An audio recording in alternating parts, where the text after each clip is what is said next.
Hello and welcome to TechCst, a weekly podcast diving into tech headlines and deep dives into potentially big stories that could change the industry as we know it. I'm Jake. And I'm Ben. So Ben, what do we got on the docket this week? It looks like we've got USB-C being mandated over in the EU. That's expected to be coming up in the next couple of years. The Obamas are heading over to Audible. Tim Cook is also continuing to tease Apple AR. Meta headsets also we're looking into with AR here for us, and VR as well. And then Netflix had a couple job cuts, it looks like, and we've got some things to talk about with Apple and Apple TV, as well as you have a lot to talk about with Project Genophibsis. Yes, I have a lot to go over with that, my journeys to try to see how this functions. But anyway, so let's get started. The way that these episodes are going to be structured, we'll have a chunk at the beginning where we're mostly going over headlines, and then we will kind of talk briefly about the potentials of those headlines. But then we each will bring every week to, I guess, one larger story that we have spent more time with. We have a lot of opinions on to be able to dig deeper, to see what the potentials of those stories could be. Yeah, yep, exactly. So I think I guess we can just kind of dive right into it, starting out with USB-C. Sound good to you? Yeah. So you brought the USB-C this week, Ben. So tell me about what the EU's done. Yeah. So the EU has actually now confirmed, as of looks like last week there, that the USB-C charging port is a legal requirement for all smartphones sold within 27 countries of the European Union by 2024. So it looks like that's autumn of 2024, which I find kind of interesting because that coincides then with Apple's typical launches for the iPhone. But I know obviously Pixel has kind of come into the autumn time space there as well, and half of Samsung's flagship phones too. So it'll be interesting to see. I believe it's not just smartphones though. I think it was also other tablets and cameras too. So I kind of wanted your take a little bit on cameras with Type-C. I haven't spent much time with cameras lately, but I know that cameras are notorious for sticking with older micro USB. So what do you think that's really going to do much there? Yeah, it'll be really interesting. I know some newer, mirrorless cameras, even some DSLRs and point and shoots, will recharge via USB-C.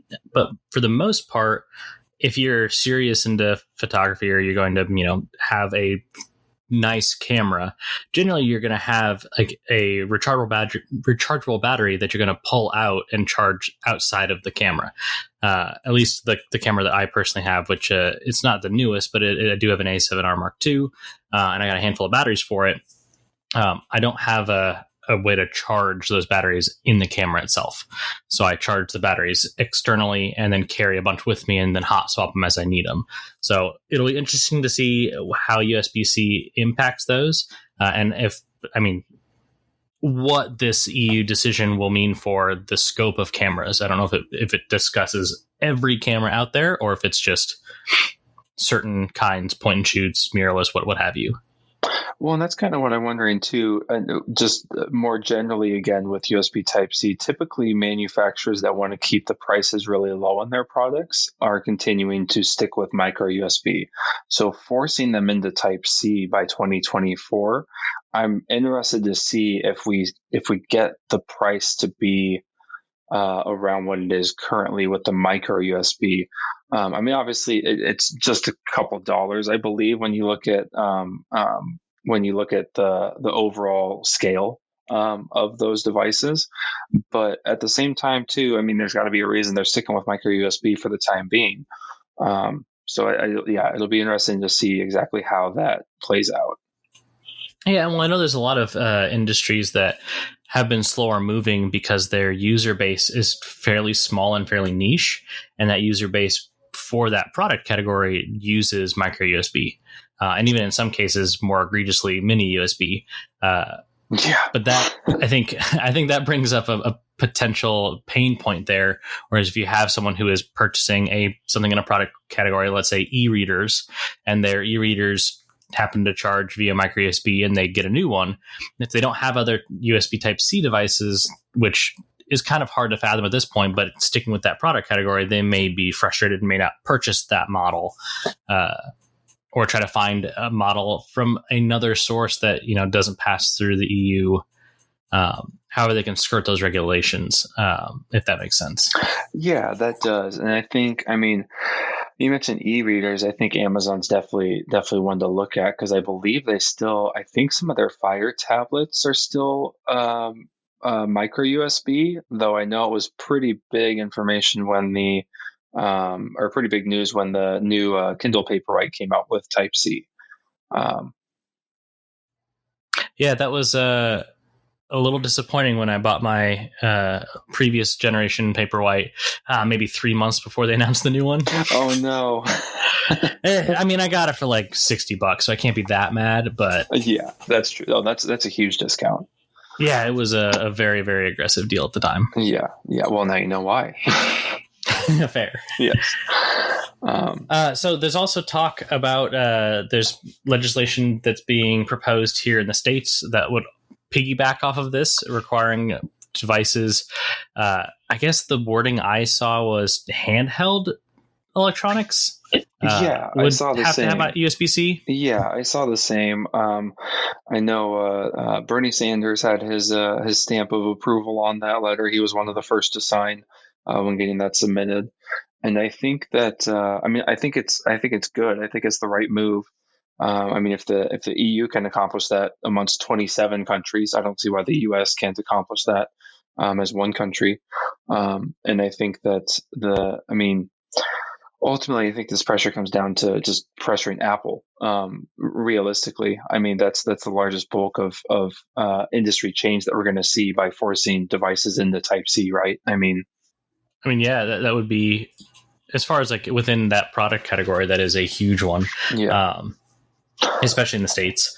That's not to say. Apple's certainly put a lot of effort, I feel like, towards USB-C as of late. They've got like all of their laptops now are exclusively USB Type-C. And that's the thing that I find the most interesting. And I understand that Apple has their proprietary stuff. They're bringing back MagSafe for their laptops, which is great. I adore MagSafe. Mm-hmm. But when you're looking at like Apple and USB-C, they were one of the first companies to introduce USB-C in a consumer product. Like the original MacBook, like the 11-inch MacBook, mm-hmm. had USB Type-C. It was the first laptop, I believe, that went mainstream-ish that had USB-C on it. And they've even brought USB-C to iPads. It's on the Air and Mini now, so it's no longer even considered a Pro feature, right? That they had designated on the iPad Pros. So yeah, I find it very interesting that they've been as resistant to the addition of USB-C on iPhones.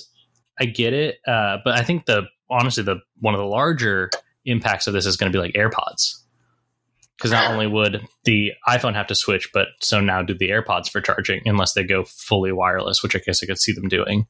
It's for charge. I guess I don't quite follow AirPods for charging. What do you mean? Well, would the AirPods not also have to switch to USB-C as well? I wouldn't think so. I don't think headphones are listed under there. It is in the EU documentation. Headphones? I didn't catch that. Oh, interesting. Yeah, okay. Mobile phones, tablets, e-readers, earbuds, digital cameras, headphones, and headsets. Oh, okay. That's huge. Yeah. I think, if that's the case too, granted, obviously Type-C is just a little bit bigger, but when you're looking at a charging case this small, that size makes a difference.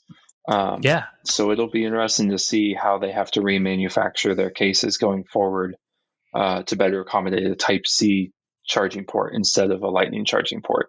But I can tell you, I am excited for how much more quickly my AirPods will charge being Type-C.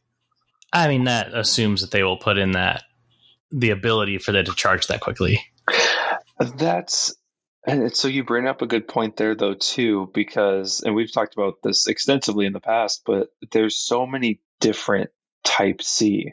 Like what is mandating how all the different types, like are they corralling all the different Type-Cs to be one specific Type-C?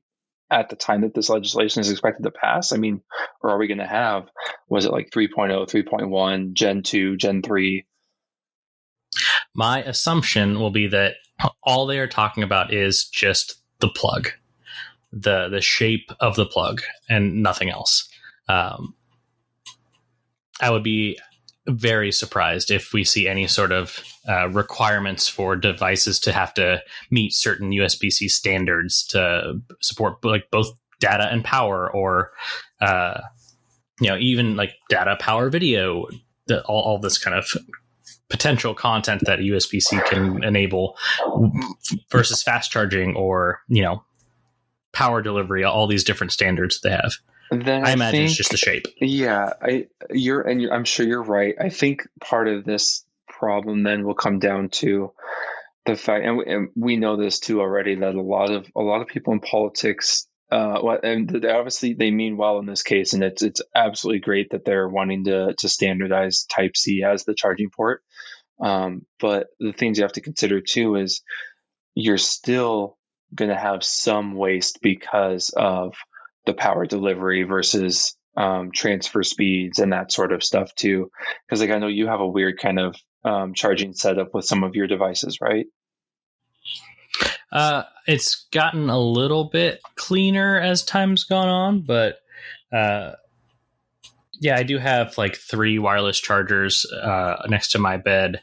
But for the most part, anything that charges via USB-C, I generally just plug into my MacBook charger. Yeah, I've got a weird situation with, I've got like a Amazon. My wife got it for me for Christmas off of Amazon. It's a little like charging cradle thing that I plug a Apple Watch charger into and kind of coil it up and have it in a stand. And it's also got its own wireless charger built into it too, and then a little slot for the classic AirPods.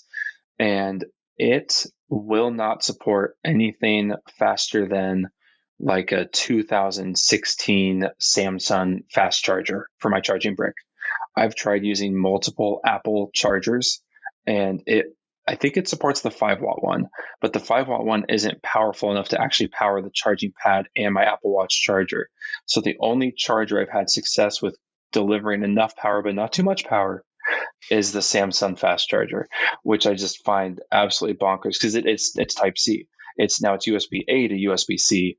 Sure. But it is USB-C that's plugging into that charging cradle itself. So I just find that very, very strange and interesting. And I do have to use that specific cord that came with it because any other cord seems to put too much power into it.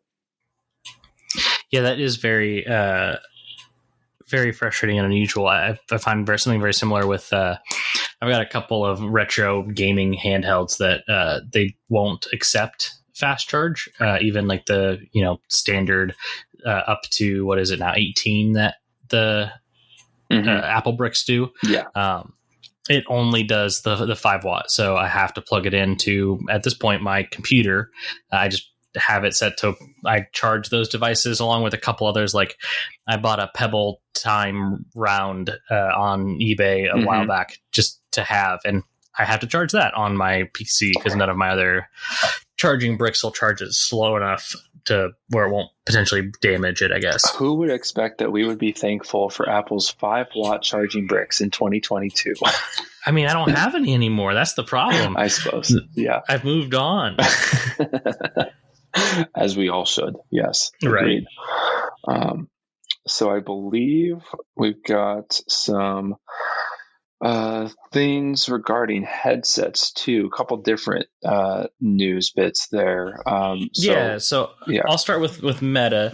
So earlier this week, Meta had a big long, press release of sorts where they're talking about all of their upcoming, prototypes for VR specifically. They did not talk about AR at all, really, other than that some of the stuff that they're developing for VR will lead into their AR successes.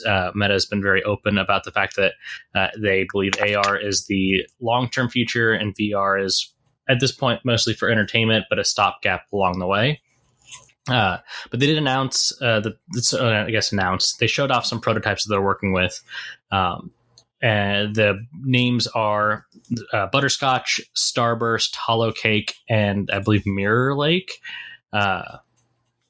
they all four are kind of showcasing different bits of improved technology.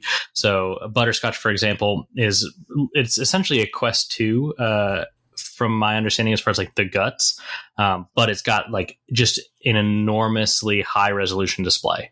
The idea is that you would be able to read an eye chart, essentially like visually through the headset, which if you are familiar with any commercial consumer VR headset right now, it's hard to make out text when it's small and at a distance, because the pixel layout is enough to where your eyes can only discern so much between pixel to pixel, and when it's not crisp enough, it's going to all be fuzzy and blurry and dot matrixy.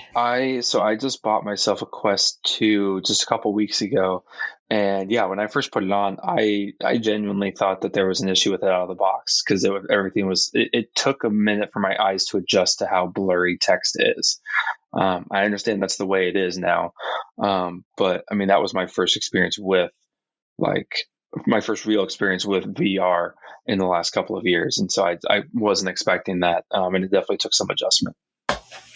Well, and the other thing too that they are kind of showing off with Butterscotch and a lot of these other headset prototypes is, in addition to having that super crisp display image, the banding that happens with VR headsets, because essentially to make it have that 3D effect, the lenses are curved. Mm-hmm. So there is a pretty noticeable, I have a first generation Quest, but fall off on your vision. So as you're looking straight forward, your peripherals are way more distorted than what's in front of you, especially when looking at text. So the other addition that they're really working on is eye tracking, to be able to notice where you're looking and in real time flatten the image of everything. So your peripherals don't seem distorted and have like image fall off, which is very cool. Next up, they showed off with Starburst. This one is essentially trying to get really, really high quality, high dynamic range in the headsets. They kind of talk about how, hey, we've had all these other pieces of technology that are now taking advantage of HDR. HDR is a lot more prevalent on TVs now. Being able to have super bright whites and very like dark blacks just make it so you have a more dramatic and often more realistic image. So that is the idea of Starburst, is that it can essentially reach a peak of like 20,000 nits, which is ridiculous. Yeah, I mean, that feels like it would sear your eyeballs being that close to your eyes. Like gosh, even like our laptops are typically just like 1,000, 1,500. Am I remembering that right? I think it's close to that 1,000 range. I believe if I have my brightness all the way up and I put my eyes up right next to it, like that alone burns, and we're talking 10, 20 times that. So the other thing to keep in mind too, when they're talking about that peak brightness, generally what that's going to mean is individual like potential pixels are going to have that brightness to show off the effect of a sunset. So you're going to have that spot where the sun is hitting the horizon, hit that close to that peak brightness, but nothing else will. Yeah, but I already can't look at the sun in real life. I would love to be able to look at it in VR. That is fair. That is very fair. Yeah. It'll be interesting to see how well that works, and if they can get it to where, like you said, because that's the first thing that I thought of too was, man, that's very bright. Yeah. How is that going to look to my eyes that close? Exactly. I don't know. But yeah, it'll be interesting. Yeah, it will be. I know I'm looking at a scale here on their website right now. It shows those TVs on average is around 198. The Quest 2 is currently only 100 nits of brightness, peak brightness. But yeah, Starburst 20,949. It's just ridiculous. And to your credit, though, I mean, like you pointed out, though, too, it's probably like a couple pixels here or there that are super, super bright. And I just got an HDR TV last fall, and that you can definitely notice a difference in HDR where it's only specific spots that are very, very bright compared to other spots. So I can see where that certainly would be beneficial with making things feel more photorealistic in VR, I think. Yeah. And I genuinely hope if they are able to combine all of these technologies down the road. Now, all of these are like the most prototype of prototypes. So we're years out from any of these coming to real products. But if they can somehow combine these technologies, that would be very interesting and potentially great. Number 3 that they talked about was HoloCake. So the idea behind HoloCake is, how do we make a headset as thin and light and comfortable as possible? So the idea behind this one is, instead of using LCD panels, they're using what's effectively lasers to beam images into your head. There are, and I don't know if I'm remembering the name of it at the moment, but there was a company that had a headset that it was not meant for VR. It was not meant for anything like that, but it was a headset that would use lasers to project a video feed into your eyes. And it was supposed to replicate the way our eyes naturally pull in information as it is. And it was solely as a display. So it had an HDMI port, and you would plug it into like your Xbox, and what you would see is effectively a like 70-inch television in front of you, but it was all fabricated from these lasers. Let me see if I can find that. It was called Glyph. Glyph, okay. Yeah, Avgant Glyph. That was the name of this product. It looks like...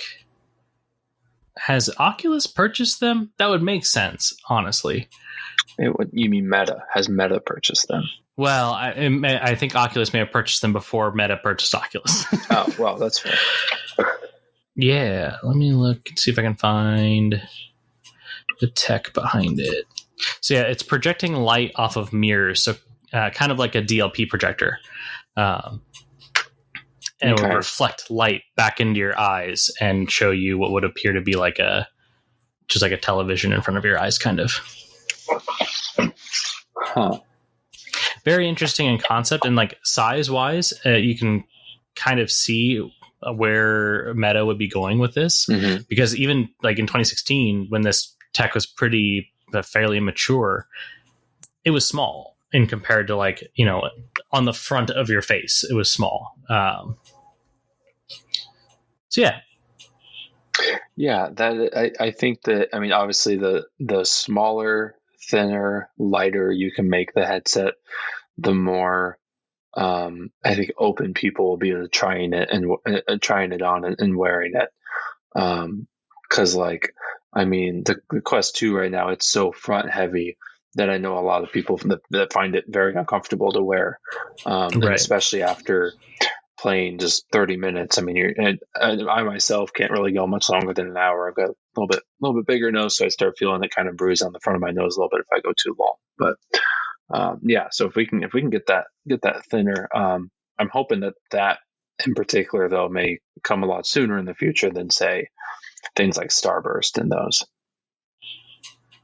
Yeah, I would agree. I'm hoping that we see, because we are getting new products from Meta soon. There's Cambria that's coming later this year. That's going to be like a higher end model upgrade to the Rift, I assume. Yeah, I'm assuming that's going to be an upgrade to the Rift from the rumors that I've been seeing as well online. But I think as far as like the more, I guess they're more popular headset though, the Quest series, it sounds like maybe getting an update next year yet. So we're still at least another year out. So hearing that, I felt a lot better about my Quest 2 purchase. That's fair. Yeah.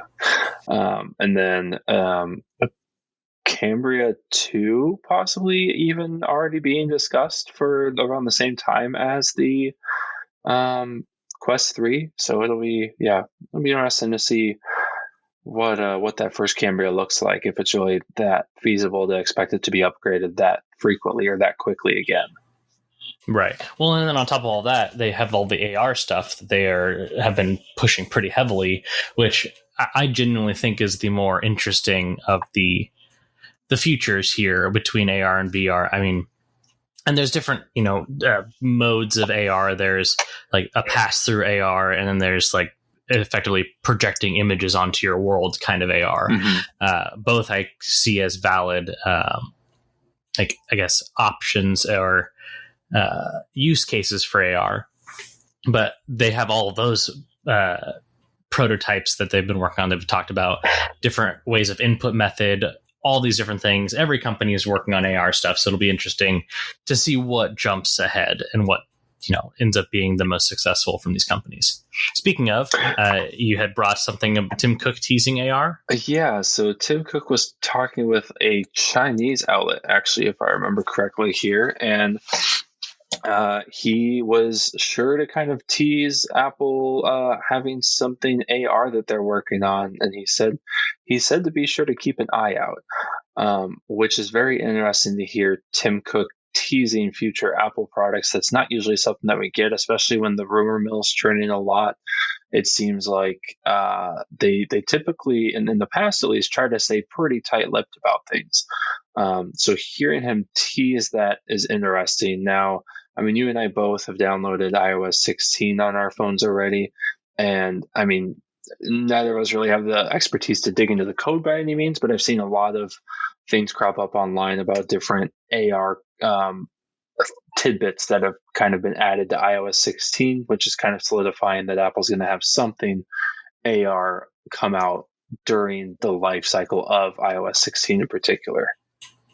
Yeah, something that I saw that they had talked about during one of their developer sessions during WWDC after the main keynote.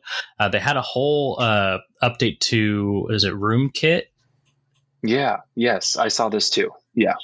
A very cool product, I guess, feature demo of being able to map out the entirety of your room, where it'll understand furniture and really anything that's going on in your room, and put a 3-dimensional map of it for whatever a developer decides to add for it. But I can definitely see that kind of stuff being used in an AR headset. Like, I think that makes a lot of sense, and it would kind of lead them into saying, hey, developers, develop stuff for the iPhone, and hint, we can also port your apps to this AR headset we're going to be releasing down the road. Yeah, when I saw this RoomKit news, I admittedly immediately thought of, oh, okay, so this is the way iBeacon should have been. If you remember those little, it was like some kind of Bluetooth tag or something. So you get you different coupons when you're walking around Target or something. Yeah, they would put them. The idea was a store would put them in an aisle of in one of their stores, and as you'd walk by, your phone would ping it and say, "Hey, in this area, we've got deals for stuff," or try to gauge customer traffic patterns and things like that for the store. Well, and I mean, there was some smart features to it though too. I mean, I know there were some stores. I can't remember if it was Target or was it Brookstone? Is that what? Yeah, Brookstone. They had them laid out in a grid sort of way, so you could actually see yourself walking through their store, through the aisles, so you could better, I guess, get an idea of where you're at in the store too. And so that's more where I see this RoomKit as well too, to get the layout of the store first, or at least easier for the layout of the store. And then having those little things added inside there too. Sure. I mean, and when you're talking about AR applications, I can immediately see this as for pass-through, or a VR sense as well. Like, you're playing a game and you need to be able to walk around your house without taking your headset off.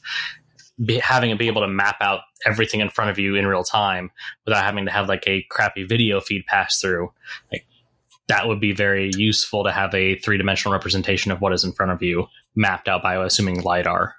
Oh, absolutely. I mean, when you turn on your Quest 2, the first thing you have to do is map where you plan to play. But it almost sounds like with this RoomKit, Apple almost feels that they can just use their LiDAR sensors in this RoomKit system to basically tell you have the free space here. And once you start running out of that free space, I'm assuming there'll be some red alert or whatever letting you know, hey, you're about to hit something. Though I will say I really like the transition, the kind of animated transition effect as you're breaking through that wall on Quest 2.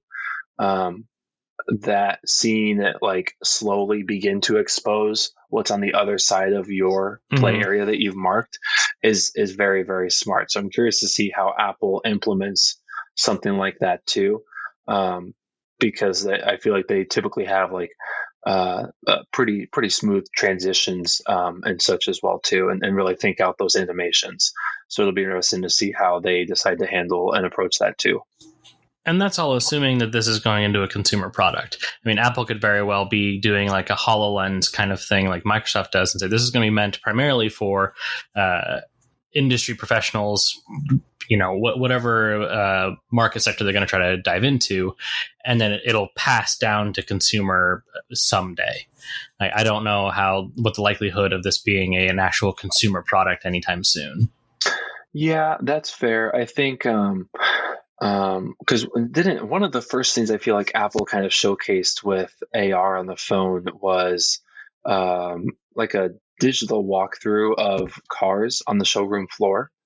Mm-hmm. And so yeah, I could certainly see something like that where like a dealership uses RoomKit to like mark out the cars so you have a virtual showroom floor on like the web to just kind of walk around and then be able to see inside the cars and all that too.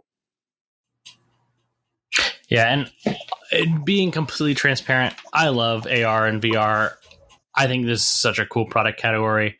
It is very fun in short little bursts to use my Quest. Mm-hmm. But in all of these applications that I think that AR is going to be actually useful, I will never use it unless the headset is something I'm already wearing. Like, for example, I think of on Google has this thing in their phone where if you're looking at a dog and you want to see how big the dog is, it'll like put it in your room to scale so you can go, oh, that dog's too big for my living room. And that would be a very cool thing to have, not looking through my phone, like through a headset. Mm-hmm. But I'm not going to go and dig out my headset to see how big a dog is going to be. Right. Like that would be very handy in a headset that is already on my face.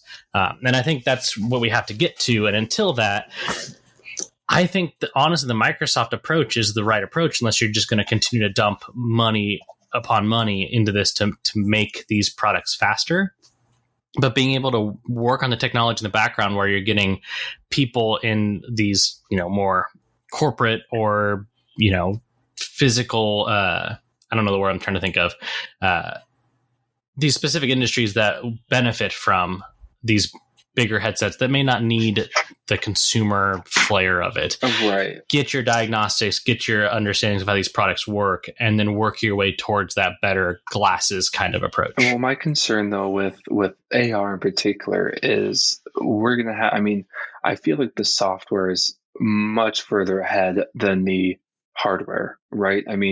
Because like you said, you don't, that's a really cool application, being able to take a dog and put it in your room so you can see if it's to scale, or you can see it to scale to see if it would fit.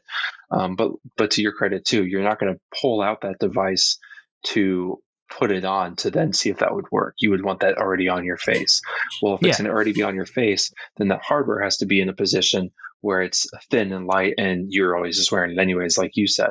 Whereas my concern is instead, because the software is so much further ahead than the hardware, instead these companies are going to think to themselves, we're going to come up with as many applications as possible so that even though this hardware is cumbersome to wear, you're going to want to wear it anyways because we have all this great software applications for you to use. I can see that being their approach, but I don't see it being successful. And I could be wrong. I've been wrong before. I said that the iPad was going to be a massive failure. There's records of me writing that down. I also predicted that Windows Phone was going to be a legitimate third competitor.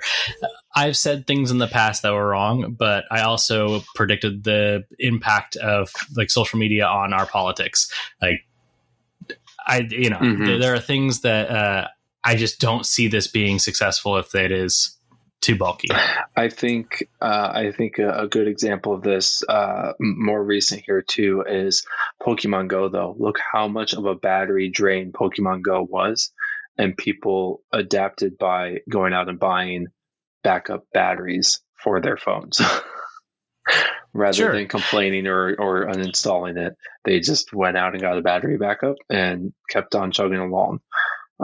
So, you could argue there too that, if the software is good enough, people are going to be willing to deal with those small grievances to take advantage of that software. And I would counter that with, as great as Pokemon Go was and is still good, because I have it and I play it every once in a while, it does not have the staying power that I think having a hardware division would require. If you know what I mean. Like, look at what Niantic has put out since then. Yeah. The Harry Potter game was a flash in the pan. Yep.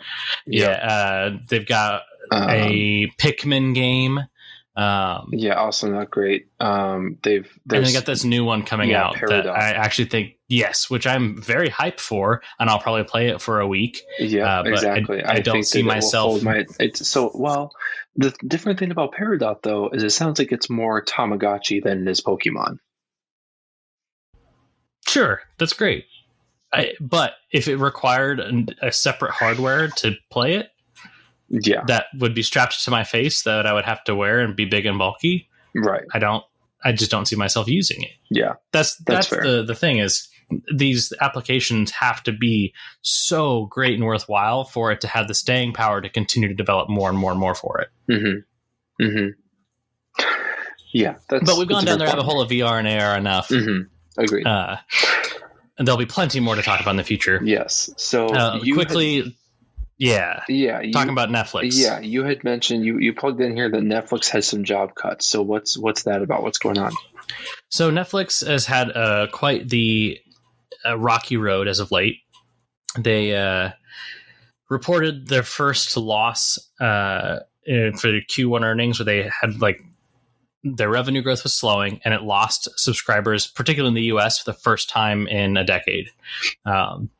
So that has impacted the large part of their business, and their stock prices have halved since that. And so this week they announced that they are cutting 300 jobs. I believe that was today. Yeah, today they announced they're cutting 300 jobs. They also dropped 150 contractors back in May. It's probably going to mean consolidation of businesses within their company. Mm-hmm. They're working on changing their business model. There's just a lot to talk about Netflix, and we don't have to get into a whole bunch right now. But that is one recent development that we've had with Netflix and the change of that company, and seeing how they manage what is really their first big hurdle since they took off when they went streaming. Yeah, I think what we're seeing though too is, I think this might kind of come down to them looking more short term than long term. Yeah, I mean, they obviously did lose subscribers for the first time, but at the same time too, look at how inflated their numbers got by the pandemic. People weren't doing anything, so a lot of people that weren't willing to subscribe before because they had so many other things going on in their life finally slowed down, and they were getting bored at home, and they started subscribing. So I think that's something that they need to consider too. Now, obviously, shareholders don't typically look that short term, but yeah. And to that same token, is Netflix was the first big video streaming service that had produced content. YouTube is its own thing for video streaming, but when you're looking at the landscape of what it is now with HBO Max and Paramount Plus and all these other content providers, I suppose. Mm-hmm. Netflix is the first one. Netflix is the default. It's what everyone already had, and there's only so many people where I don't know anybody really that doesn't have Netflix. Yeah. Or at least doesn't have a Netflix login, which is kind of another big point that Netflix is trying to push right now. But we're going to stop growing eventually in the US. Mm-hmm. So then it has to be, how do you continue to make money, and how do you continue to grow your business when you have reached capacity of clients? The option in Netflix case is either try to make sure we get all of those customers that we have paying versus sharing, which is they're working towards, mm-hmm. or reduce your costs in however ways that make sense. or find different revenue streams, which they are also working on with the ad-supported model. Ad-supported model as well as gaming too. They're starting to offer games as well, I see, with the Netflix subscription. Yeah, and they're also in talks of bringing their Netflix original movies to theaters. There's been a whole bunch of talk recently with the binge model, and how is that really the model we want to use for streaming? Is the weekly release like Disney Plus is doing with their original shows the better model to do? Is the traditional television model the best for both consumers and for the people making the content? Because when you have the binge style model, you have a very quick flash in the pan of there's discussion and zeitgeist around this property for a day. Yeah. And then everyone's watched it that's going to watch it and talk about it. Yeah, exactly. So yeah, the idea of having their movies, like, was that Spiderhead? Is that the... Chris Hemsworth. Yeah. I haven't watched it. I keep meaning to. Same. I've heard it's pretty good. But had that gone to theaters, the discussion around that movie may have been more lasting.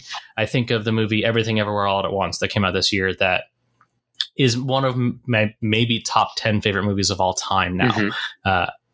Absolutely adored that movie, and I would not have seen it had the conversation around it not gone for months. Yeah, because it was a limited release. It was an indie darling. It got picked up in more theaters, and then more theaters, and then it became a national release. And then all of a sudden it's like, okay, so many people keep talking about this, and I keep hearing about it for weeks and weeks and weeks. I'll go buy a ticket. I might watch Spiderhead eventually, but I didn't watch Bird Box for 2 years. So I just completely avoided that train altogether. Just didn't even seem interesting to me. It was fine. It was the most fine movie. And like, that's a lot to be said about a lot of Netflix movies. But I think that if you're going to put money into these, I think that was I think Sandra Bullock was one of the biggest actresses they've ever gotten at that point in time. Oh yeah. And I'm sure that was, at the time that was one of their biggest, like, most watched piece of content ever. Yeah. But it doesn't have the staying power. And that's what month and a half exclusivity in theaters that drives that conversation, that generates money.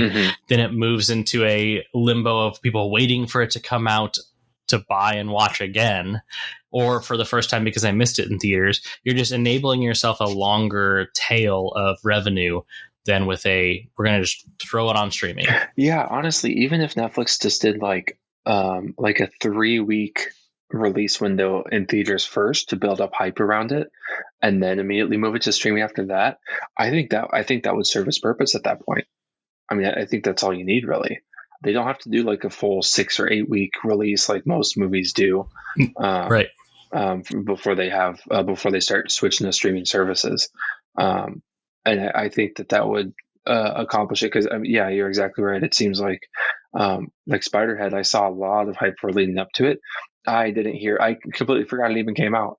I was just kind of scrolling around on Netflix the other day, and I was like, oh yeah, Spiderhead came out. That looks pretty good. I should check that out sometime. But there was so much hype leading up to it before that, which it may speak to. Well, not to mention that it was the same director that did Top Gun Maverick, which is the biggest movie in 3 years. Yeah, absolutely. So I think that's definitely something that I think that's reasonable for them to consider. Absolutely. And I honestly, there's been some Netflix things that I would like to see in theaters. Honestly, I think that it would be so cool if they did, like if I could watch Stranger Things as it's coming out once a week in theaters, that'd be incredible. I would do that. If you could like pay like a series, pay like for a series of tickets, to watch Stranger Things like once a week as it comes out. If they move to a weekly release, I think that'd be super cool. That would be interesting. I think that they could also be served pretty well by doing because the way they're doing it now, they released 6 episodes? Yeah, as the first half of season 4, and then a volume 2. Yeah, yep. And those are 2 months apart? About a month and a half apart. Yeah. So you could have in theory released them weekly and had that conversation tracked that whole time. And then to your point, you could even break it up, because an average movie runtime is an hour and a half to 2 hours now. You could release them in two like back-to-back features, episode 1 and 2, all at once, like in the theater. Yeah.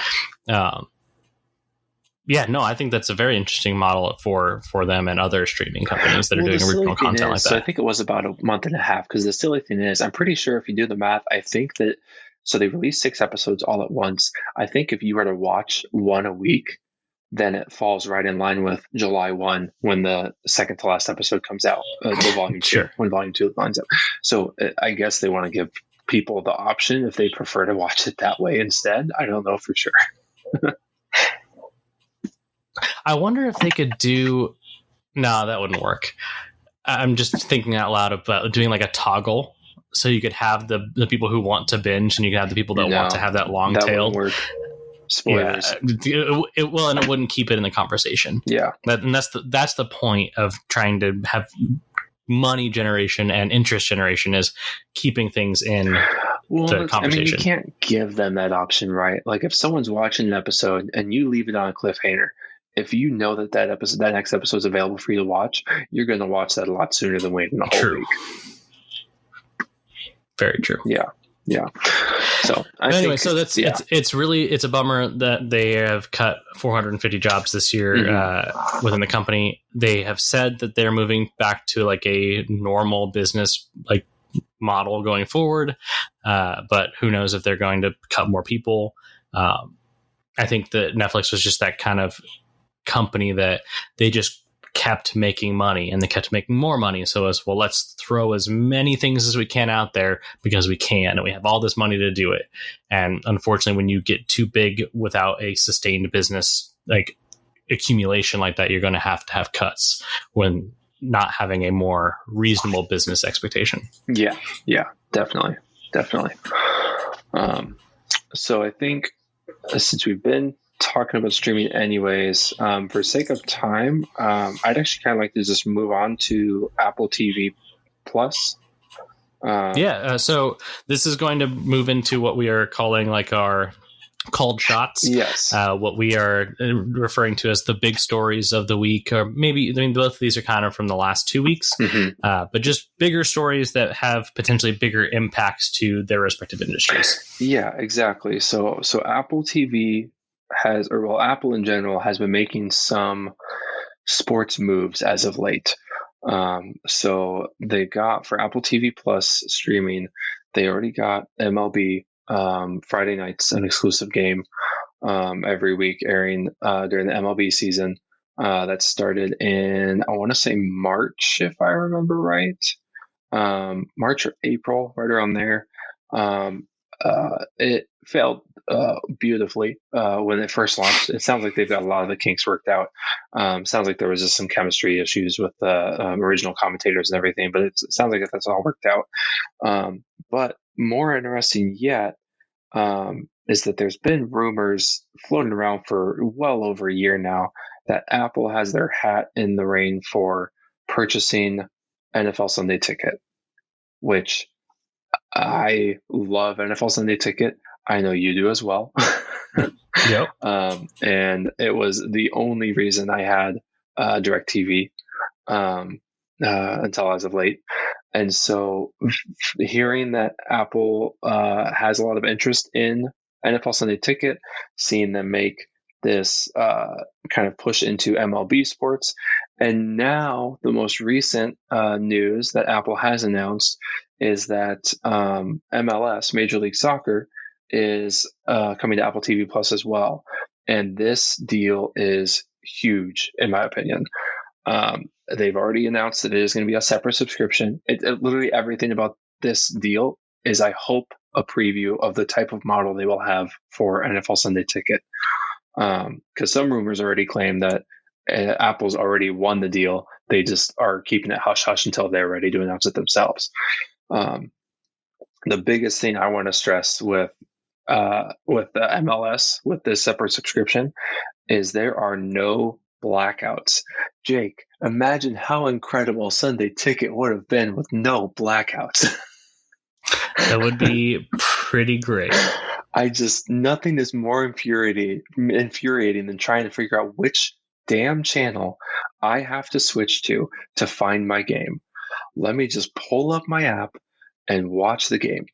Period. Point blank. It's just so you can watch the Vikings lose yet again. No. No. Because like I am a cord cutter. I stream everything. I have rabbit ears, and the only reason I have rabbit ears for my TV is just so I can watch football in the fall. That is the only reason. That's the only time I use my rabbit ears.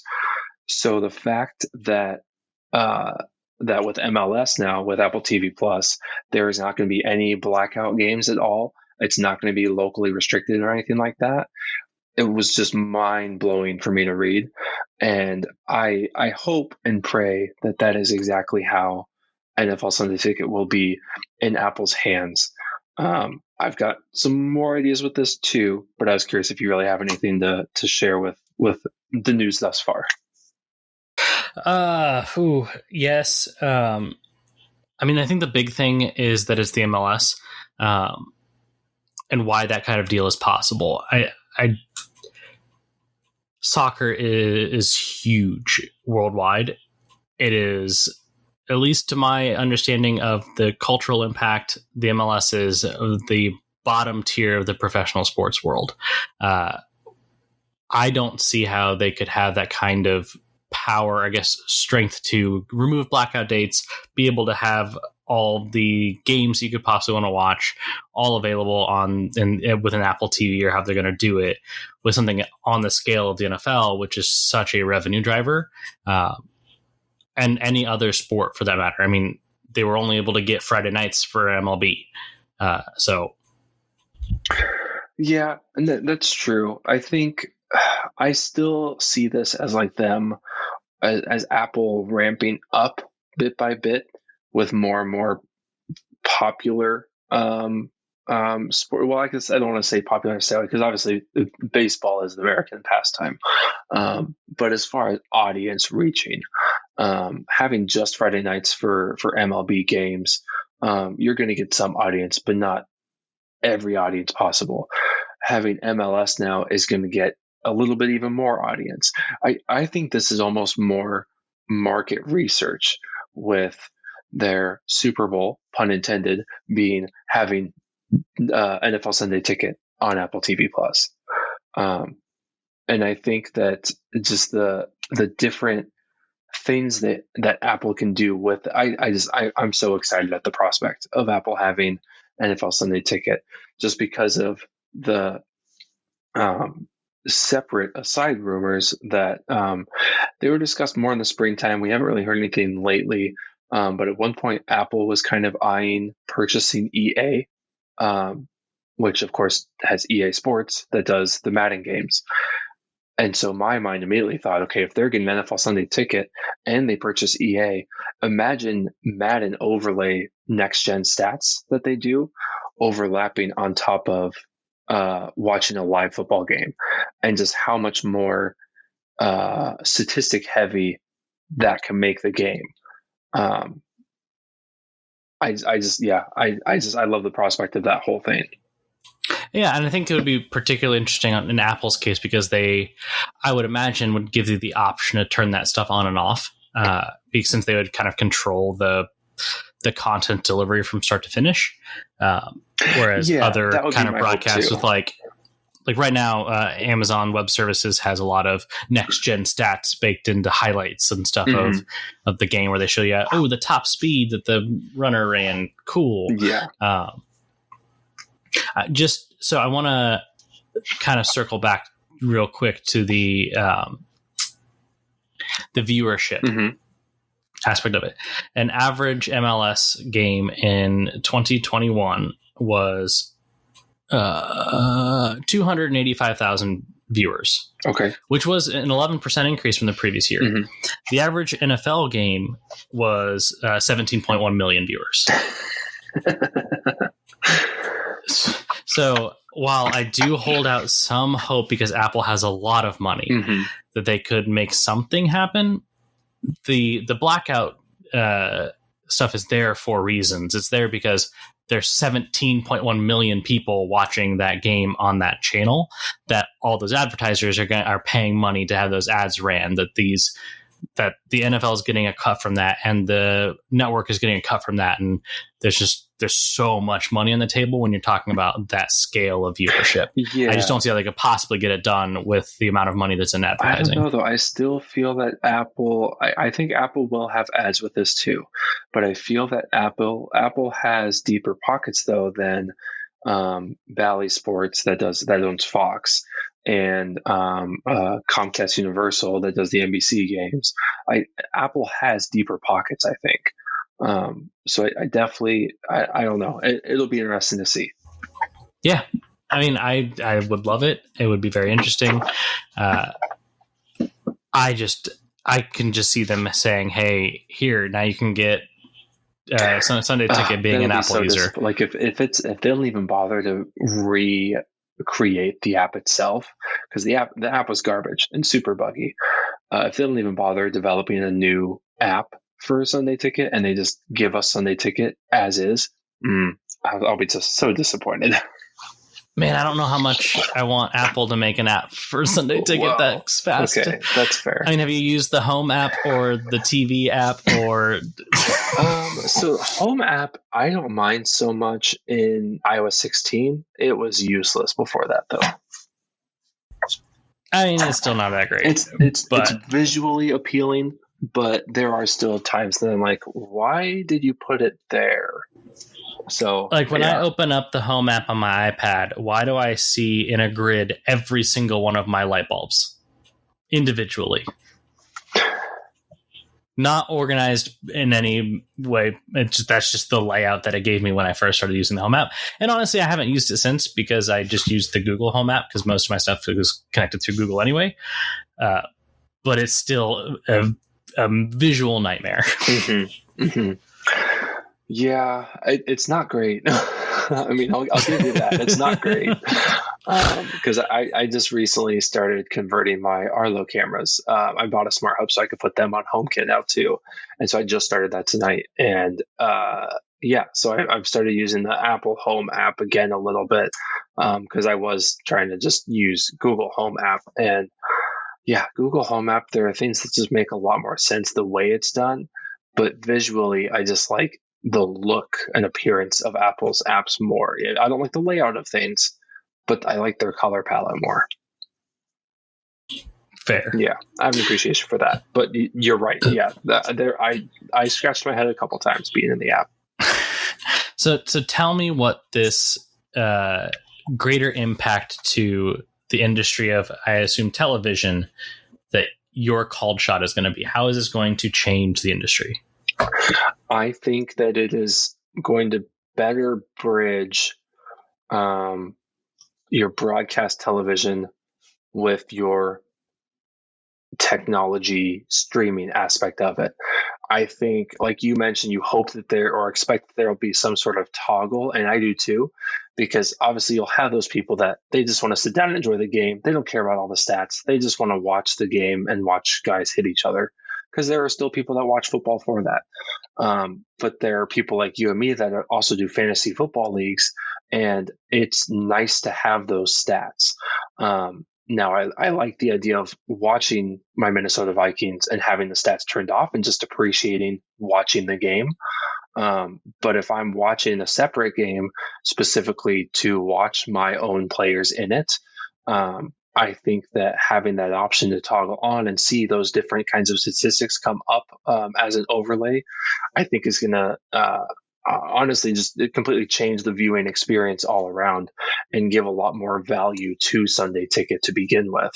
I think that in its current state, a Sunday Ticket feels very, very dated.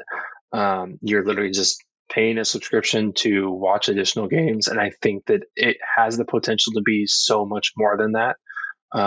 So I have hope that by a technology company purchasing the rights to that, it's not just a cash grab for their streaming services. It's an attempt to actually further advance how viewership is accomplished. You're telling me that AT&T wasn't able to fix Sunday Ticket? They weren't able to. They drove everything into the ground, man. I mean, They had to sell off Warner Media to Discovery. So here's how I think that AT&T can, not AT&T, sorry. Here's how I think Apple can make something with the NFL work. Mm-hmm. I think that their success will loom on the ability to get effectively a, do you remember that company that would take antenna broadcasts and then stream them? Yes. I know exactly what company you're talking about, and they lasted for a surprisingly a couple of years at least. Yeah, very, very cool concept. Yes. I can see if Apple can cut a deal with Fox and NBC and CBS to say, hey, we want to be able to have Sunday Ticket or whatever they end up calling it, users be able to watch local games through the program. So let us take your live feeds with your advertisements and all, and we'll give you the data back of who has watched the content, and let us stream it up to our users. That way, all players involved are getting their cuts needed.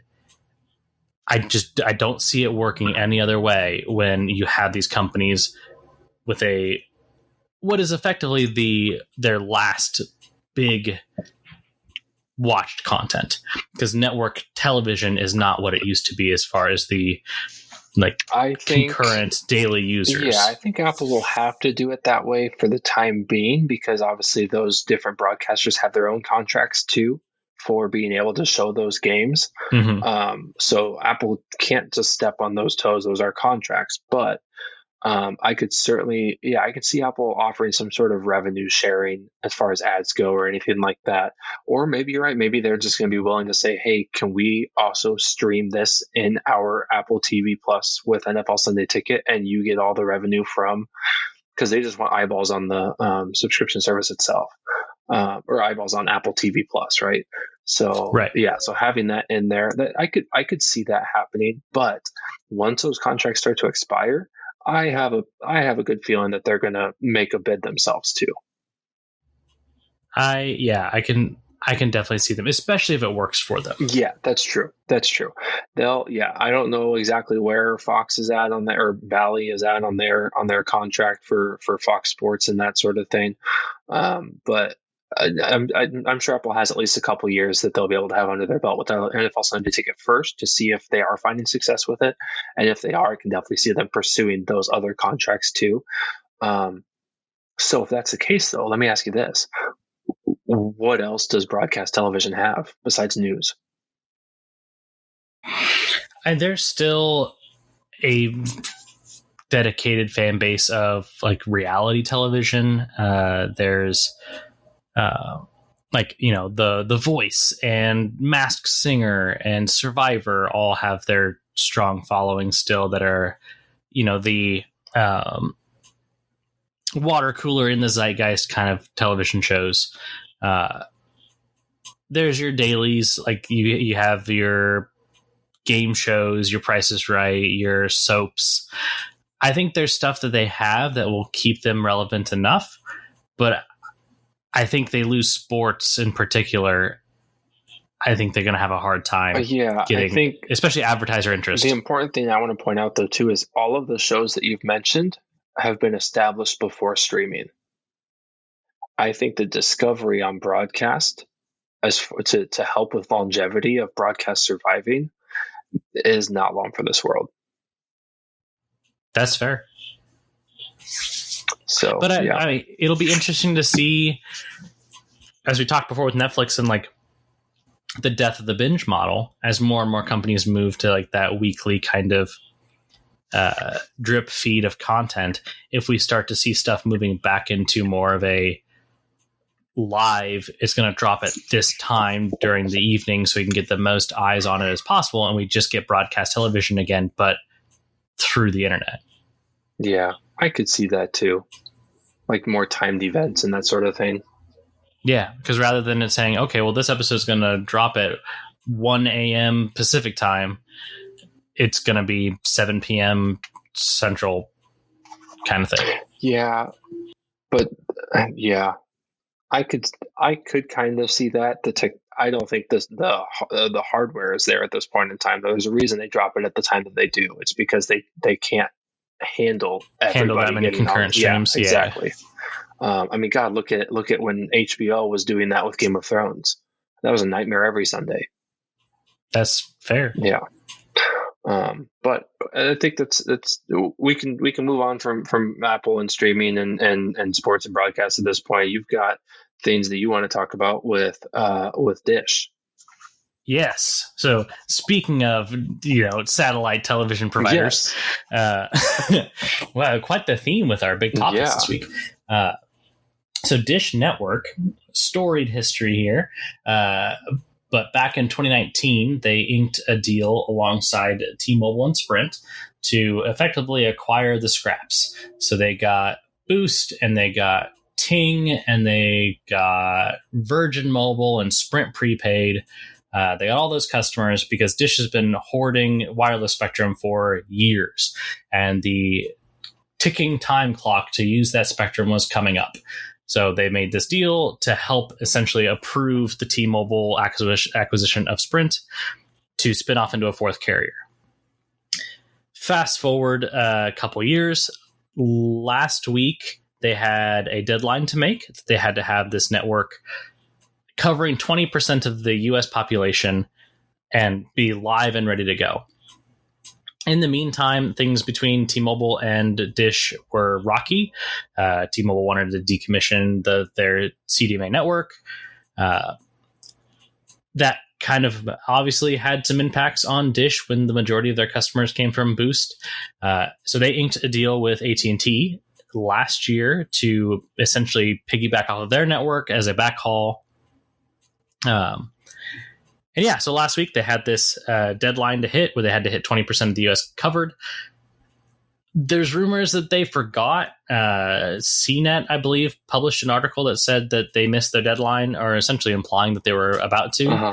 And as that article hit, the website to sign up for their wireless service started to oh my piece itself together in real time. It was wild. Even days later, so they've been, I have to mention the name. It's called Project Genesis. But the S in Genesis, the first S in Genesis is a 5, indicating 5G. So it's Project Genefivis, and it's the dumbest. Yes. Project Genesis is the name of a video game that came out in 2019. So if you search Project Genesis written out, you do not find Dish's wireless service. You find this video game, and then the Amazon listing for this video game, and then the wiki for this video game. You don't find Dish's wireless service. It's amazing. So do you have to put the 5 in? If you put the 5 in, does it pull up Dish? I believe so. Or you can just add on Dish at the end of it, and it'll pull it up. Mm-hmm. The actual website is, I believe...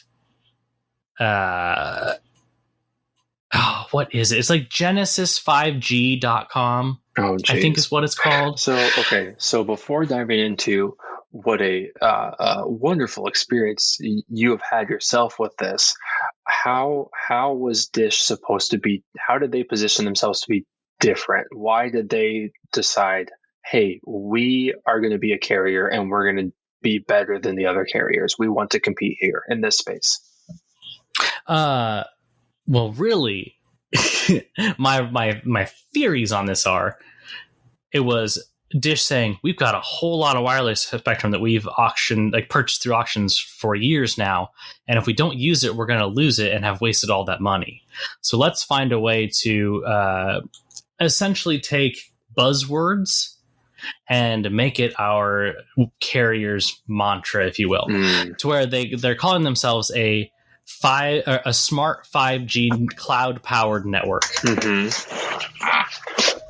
What that means, I really don't know, because effectively what they're doing on a technology standpoint is they are building their towers off of this ORAN or Open RAN standard, if you will. The nuts and bolts of it are most carriers will pick a vendor for their towers, and they will exclusively use that vendor. That vendor will make proprietary components start to finish from it, making it very hard for the carrier to request any tweaks or changes to it, or if there's another company that is providing new technology that would improve their service, they wouldn't be able to use it because it doesn't work with that existing provider's tech. So what O-RAN does is it breaks up the parts of a tower into pieces and says, we will find a way to, through software, stitch multiple manufacturers' parts together to create a tower. In theory, making it more open because more companies can have their fingers in the pot, and make it so it's open source on the software side so more companies can get started up and involved. And in theory, it'll make things cheaper because you can have competition in that sector of the business as well, where it's not just Ericsson making a nationwide deal. You can have Ericsson and Sony and Huawei and all these, and Samsung, all these companies bidding for bits and pieces of each tower. Okay. So that's kind of where Dish is really trying to say we're better and we're going to make that's this what they're leveraging work. at least. Correct. Yeah. And also in theory, you can build it faster because you can get parts that are available from other vendors. Mm-hmm. So that is the other piece, that you could build up an O-RAN network in theory a lot quicker than you could a traditional. The other consumer aspect of this is it's all very techie, like social experience kind of thing, because everything is gamified. Your usage of your phone is gamified, where you get points for doing phone things. You get points for sending a text message. You get points for visiting a website. You get points for watching a YouTube video. You get points for making a phone call, doing a Google search, checking your leaderboards of points where you're at compared to the other users of Project Genophibus. Uh-huh. And with those points, you reach levels, and with those levels, you get rewards. So just by signing up for service, you get 1,000 points. 1,000 points nets you a branded tumbler that has Project Genophibus stuck on it. Once you hit 10,000 points, you get I think it's wireless earbuds and an exclusive NFT, which I think is the most important part. Of course. There's another tier where you get a wireless speaker. Yes, exactly. Yeah, there's another tier where you get a Bluetooth speaker and an NFT, and then there's a final one where you get a duffel bag and another NFT. So that's what they've laid out so far. And the experience of this whole process has been wild. The website was broken. You really couldn't order it. The text was matched with colors. So it was supposed to be white text on a black background, but they forgot to change the colors in the emails they sent out. So that first batch of people that ordered it, their unique temporary password, you couldn't read it because it was black on black. Very funny. The terms and conditions, this entire time they've been live in Las Vegas. That's where they launched the service, and it's been in what they're calling a beta test. The terms and conditions were segmented out versus the official launch with the beta test. So there were things that applied to beta testers in Las Vegas that didn't apply to consumers that purchased this actual thing. Initially, the return policy was 7 days from order date. And it says immediately after, your order could take 5 to 7 days to arrive. So in theory, that you could not be able to return it, which is fantastic. And that's all leading up to the fact that they only told you the names of the cities that it was live in. There's no coverage map. There's no tower listing. There's no indication of what service quality you're going to get. There's no indication of estimated speeds. Dish is only building out a 5G network. That is their thing. So if you don't have 5G, who are you backfalling onto? The assumption is AT&T. When I placed the order, that was my assumption. In actuality, that is exactly what it is. It's falling back on AT&T. And in my experience, it is 5G. Only on AT&T. Correct. No, it is AT&T's 4G. Right. Specifically, their band 66 and band 2 in my area that I've seen. Okay. I've seen my phone toggle between LTE and LTE Plus, so at least it's not showing 5GE. I will say that is a true benefit to. So as an AT&T customer myself, I can confirm we don't even have 5GE in Iowa. So I mean, great. Yeah. Yeah. So my experience so far, I received the device. I opened it. I set it up last night. It was already opened, presumably to insert the Dish SIM card. Okay. Is my guess. Because the box was put back in upside down, so like the text was backwards from the text on the front, and the tape they put to seal the box back up did not cover the right parts of the stickers. Oh, geez. So you could very clearly tell that it was but at least already the open. Plastic wasn't removed from the phone or anything like that. Like it still felt like correct. A new It still phone. got to do that. Okay. Yes. The phone comes pre-installed with its custom Project Gen 5 as wallpaper. As my roommate described it, as it looked like a child did this. Love that. I got the app set up. I've got a bunch of points already. You don't have to actually do most of the things it wants you to do. By hitting the button to say send a text, it sends you to your text messaging app. If you just back out and go back into the app, you got your points. You just have to pretend you did the thing. Which is so funny because it's literally it should be all vertically integrated. They can see if you send a text message. Well, maybe not if you're on AT&T's network. Fair. The other thing is you cannot do any of these things in an app on Wi-Fi. Oh. You have to be on their network because the whole purpose of this, in my theorizing of what they're doing, is they want to see how their network is doing. Mm-hmm. And so they want you to do all of these things on their networks to see if it works and to see if you have service and to see if it's holding up. So thus far in my experience, and I've downloaded several apps to be able to see what bands I'm pulling from, what network I'm using, I am almost exclusively using AT&T. Okay. Of the 128 cities that Dish announced it was covering that it was live with their network, with their band N71 5G 600 megahertz like low frequency spectrum, it is my phone can see it sometimes, but it never fully pulls it. If I'm running a speed test through various apps, it'll either say AT&T or it says Amazon.com as the service provider.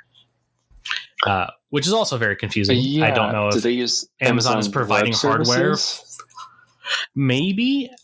I don't if that is like their potential, like a VPN of sorts almost. I mean, there was discussion at one point, right, that Dish was looking to partner with a tech company to do this.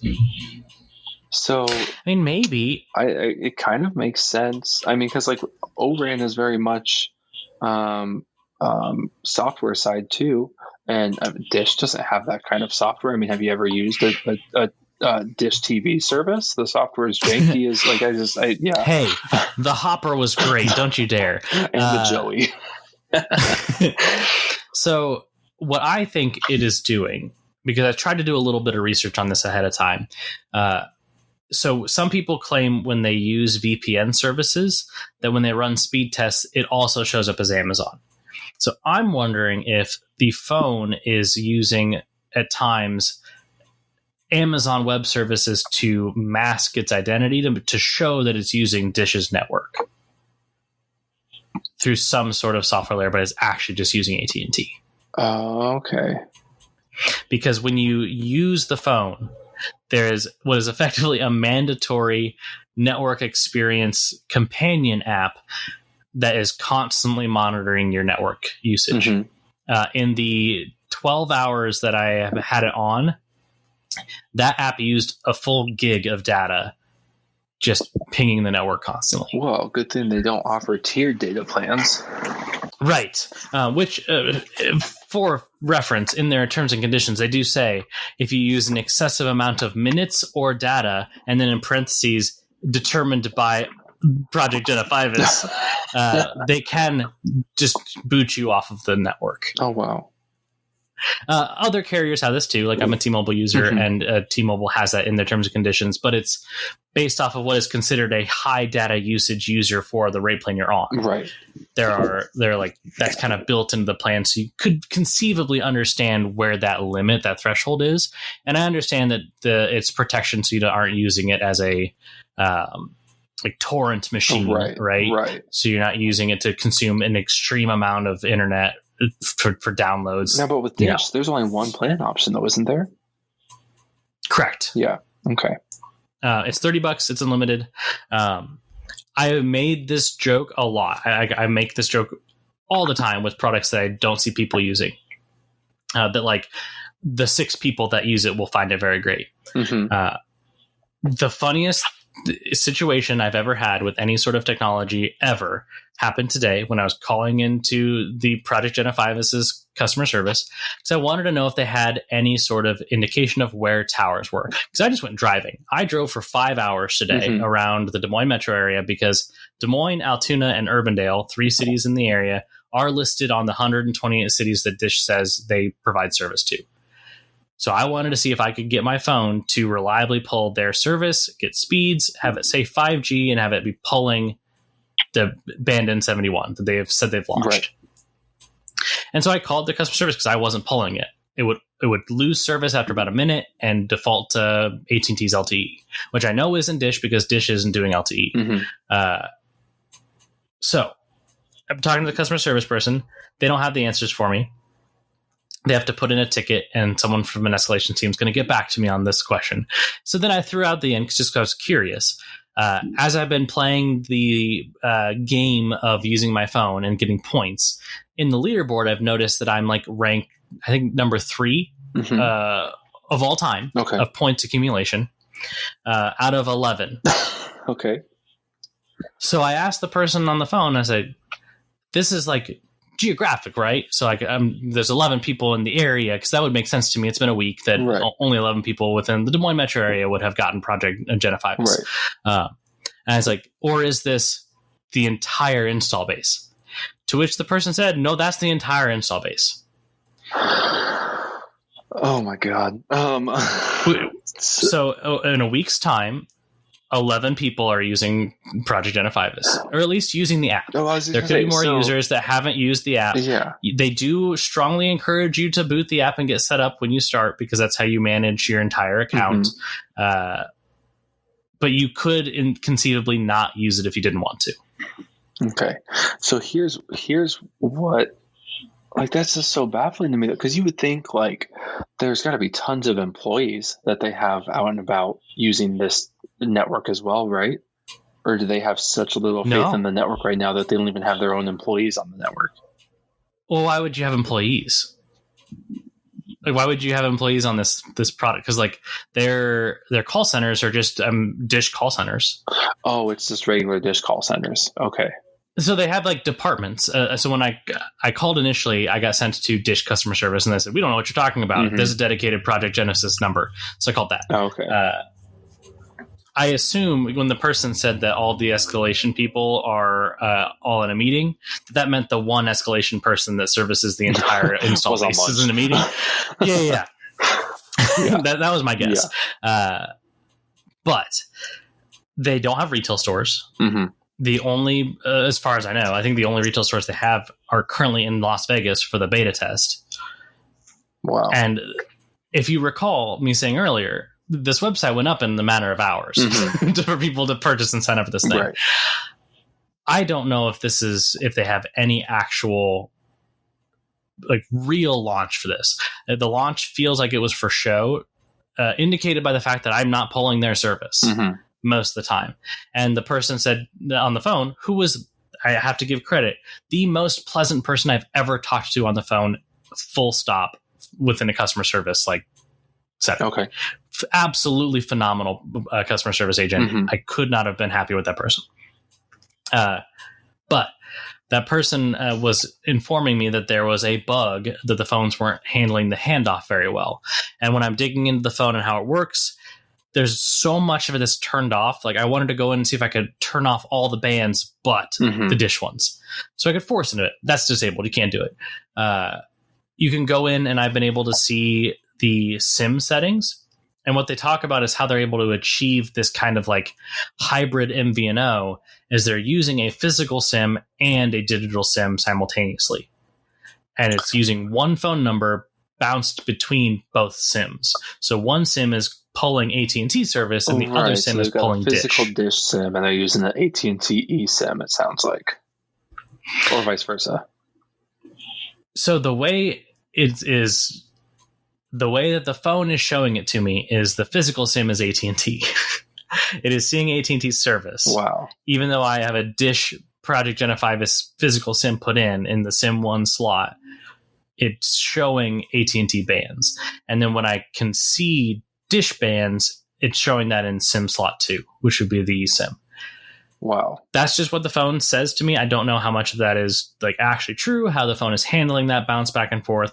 But coming from experience, being a T-Mobile customer through the Sprint merger, when your phone is bouncing back between carriers and letting software do it, it will get stuck on a carrier very easily. Well, and it's an experience that I still haven't, that never got resolved, other than them, like T-Mobile as a company, sending out T-Mobile SIM cards to all Sprint users to get them on Sprint. Their T-Mobile SIMs, even though their accounts were still on Sprint. Right. Well, because that ultimately led to big battery drain issues too, right? In my experience, that's tough for me to know for sure, because I had carried 2 phones. So I was always like offloading usage between the devices. Right. But you could see how it would. Right. Because if it's aggressively switching between towers when you're in one spot, when it doesn't need to be handing off whatsoever, I could definitely see how that would affect battery there as well. Now, so Project Gen 5 says absolutely not even in beta. I would say it's in alpha at this point still. There was something you had mentioned to me earlier about before the podcast about emergency services. Yeah, so those who were participating in the beta did not get E911 just at all.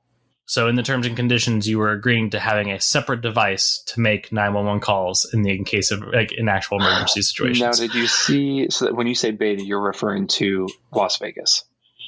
Correct. Okay. Is there any paperwork or anything that you had to acknowledge? Anything with that? Did you ever notice? So there is no paperwork to acknowledge. You're not signing a contract because it's prepaid services. Oh, okay. When you pay the $30 a month for your service, you are thereby agreeing to all their terms and conditions, which can change at will, as stated on their terms and conditions site. Of course. They do make specific mentions about 911 services. I went in again today, which they have changed a lot in the last 5 days that I have read the terms and conditions, like the days in between. Well, they copy and pasted on day one. Now they're actually going through and setting it up. Right. Because like they did change. It's now 14 days for the return policy. Okay. Cool. Yep. But there are disclaimers about 911 services and the fact that it is essentially you're going to get 911 services through it, but it is not to the extent of other carriers where you have to sign like an E911 agreement to have your location, your home location established where emergency responders will go. As far as I can tell. Now, so you mentioned too, this is prepaid service. That's not their end game though, is it? Isn't their end game to be a postpaid service that directly competes with T-Mobile, Verizon, and AT&T? I think that was the government's hopes and dreams when allowing them to take the scraps. Yeah. I don't know. I mean, it's not nationwide. It is not even close. The only towers that they've launched so far... Right. The only towers they've launched so far, and that, the funny thing too is the only time I've gotten fairly consistent 5G service, which again, my phone is just showing 5G. The performance is not great, and it is still in most apps showing that I'm connecting to AT&T's towers, but it's at my house in a town that is not on their 128 lists of towns. Absolutely bonkers. Yeah, I don't get it. It's wild. For sake of time, this is how I think it's going to impact big picture. Because there's gonna be a lot to talk about with this over the course of the next It'll just be a probably weekly series for 6 months. I might end up having to be a segment like this week in Gen 5 is. but greater impacts. I think that there is a positive outlook and a negative outlook for this. Mm-hmm. So I'll start negative first. We'll end on a good note. Okay. The negative outlook on this is going to fail spectacularly. It was always going to fail. You could see it from a mile away. Dish is not a successfully well-run company. To expect them to do anything with this network in a reliable capacity was foolish from the beginning. Mm-hmm. It will go down in flames. We'll have 3 national carriers. And also the worst part about this is they're building this network out, and they're actually moving at a fairly decent pace. If this 20% is real and it's their towers, that means they've built 20% of the U.S. population's coverage of towers in, a year's time, effectively. Right. Which is impressive. Yes. That is a fast rollout. And that means when they fail, those towers are going to get split up.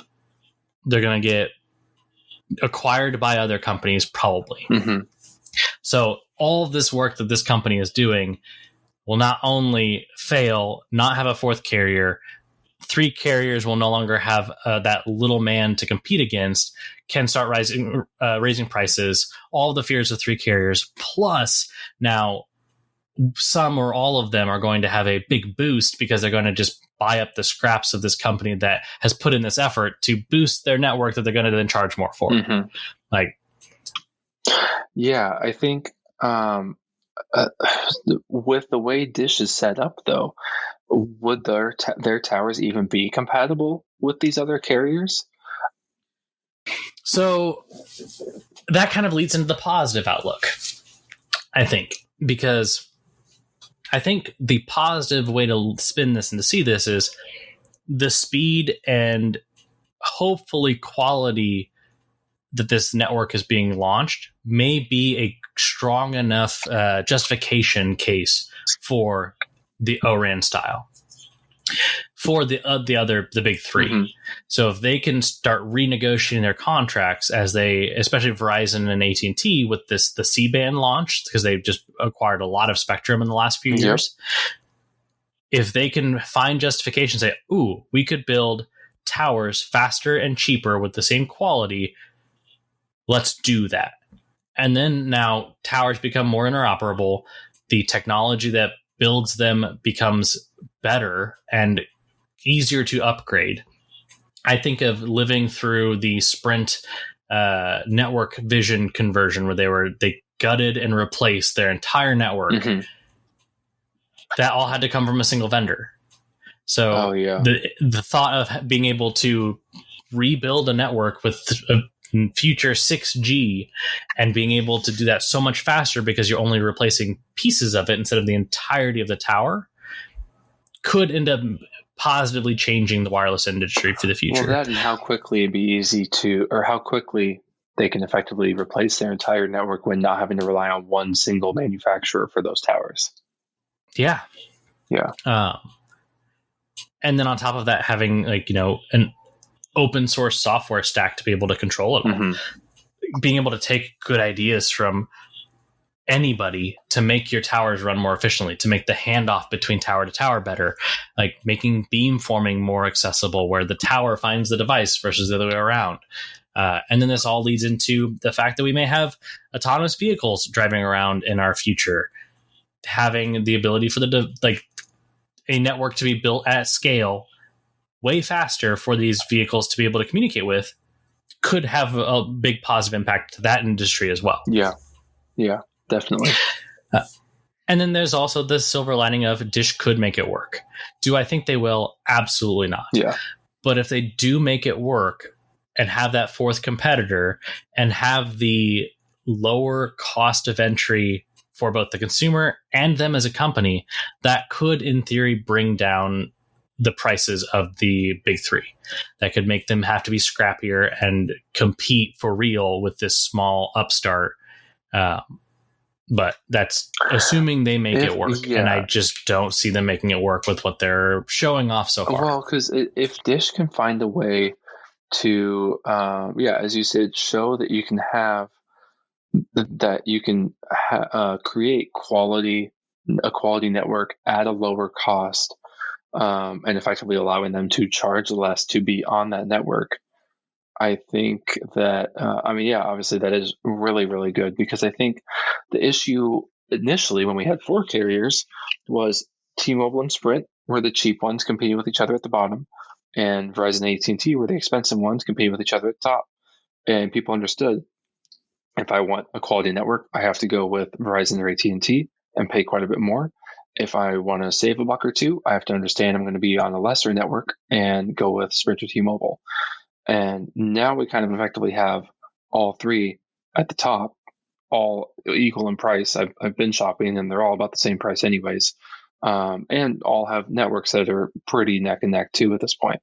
So as you said, if Dish can now come along and show the other carriers, or more importantly, show consumers, hey, we can build you a quality network for significantly cheaper, so we're going to charge you less for it. That absolutely is huge gains, which I'm sure is ultimately what regulators were hoping for in the first place. Right. Well, and you mentioned that back in the Sprint and T-Mobile days too, not only were they competing on price, but they were competing on the feature sets that network could bring you. You had Sprint with the unlimited data, like not letting go of that and being the only carrier for a while that offered unlimited data. And while they did see a lot of people switch to them for that fact, which then made the other carriers bring unlimited data back from on the tiered structure. You also had things like T-Mobile doing their binge on program, which still exists, where certain providers don't hit your cap. So then they can have value for the customer and also value for the company to get cuts from these bigger content providers to get some kickback from that. Right. Which then adjusted the industry as a whole, with whether or not I have lots of net neutrality feelings about that kind of stuff, but it's besides the point. But you had these 2 carriers at the bottom that were doing unique things that anytime one of them were big enough to pull enough subscribers to make Verizon AT&T look that way, then they had to change their business models as well to accommodate for that fact that they'd stop losing people. Whether that was price impacting or not, it also continued to shape the industry. So we may see a whole lot less innovation in what these carriers offer to us when we're only dealing with the 3 long term. Yeah, it'll definitely be interesting to see how it all shakes out. I have no doubt that you'll have more feedback for us next week as well, and hopefully, I'm sure that the regulators are keeping a close eye on Dish after this kind of rollout. So it'll be interesting to see if we get any kind of news over the next week as well too from regulators about how this has been handled so far. Yeah, and I'm excited to see if did we get a 12th user. yeah, true. I mean, for $30 a month, it may be me.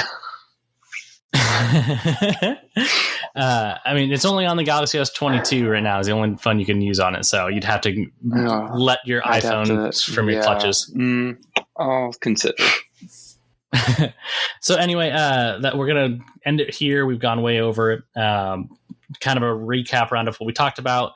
We talked about the EU switching to USB-C by fall of 2024. We talked about Meta announcing their prototype headsets, all talking about different technology features. Tim Cook teased AR stuff for Apple. Netflix had job cuts. And then our big called shots were Apple TV getting an MLS deal. Could see big potential changes for the way we consume sports and potentially other kinds of content. And Dish finally officially entering in the wireless market after years and years and years of attempts and spectrum holdings. And it is not going well. But yeah, that does it for this week. We appreciate you giving us a listen. Give us a rating on your podcast platform of choice, whether that's Apple Podcast, Google Podcast, Spotify. And we'll be back again next week with the latest news and our big called shots. Thank you.